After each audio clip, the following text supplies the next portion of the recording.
ಒಂದು ಶಾಂತ ಹಳ್ಳಿಯಲ್ಲಿ ಮೀರಾ ಎಂಬ ಯುವತಿಯೊಬ್ಬಳು ವಾಸಿಸುತ್ತಿದ್ದಳು. ಅವಳು ಆಗಾಗ್ಗೆ ತನ್ನ ಆಲೋಚನೆಗಳಿಂದ ತುಂಬಿ ಹೋಗುತ್ತಿದ್ದಳು. ಒಂದು ಸಂಜೆ ಅವಳ ಅಜ್ಜ ಅವಳನ್ನು ತನ್ನ ತೋಟಕ್ಕೆ ಕರೆದೊಯ್ದನು.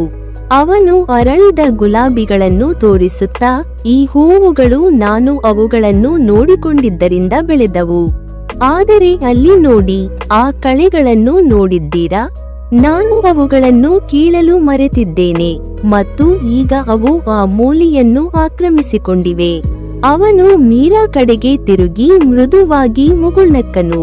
ನಿನ್ನ ಮನಸ್ಸು ಈ ತೋಟದಂತೆಯೇ ಇದೆ. ಪ್ರತಿಯೊಂದು ಆಲೋಚನೆಯೂ ಒಂದು ಬೀಜ. ನೀವು ಒಳ್ಳೆಯದಕ್ಕೆ ನೀರು ಹಾಕಿದರೆ ದಯೆ, ಧೈರ್ಯ, ಕೃತಜ್ಞತೆ ಅವು ಅರಳುತ್ತವೆ. ಆ ದಿನದಿಂದ ಮೀರಾ ತನ್ನ ಒಳಗಿನ ತೋಟವನ್ನು ನೋಡಿಕೊಳ್ಳಲು ಪ್ರಾರಂಭಿಸಿದಳು.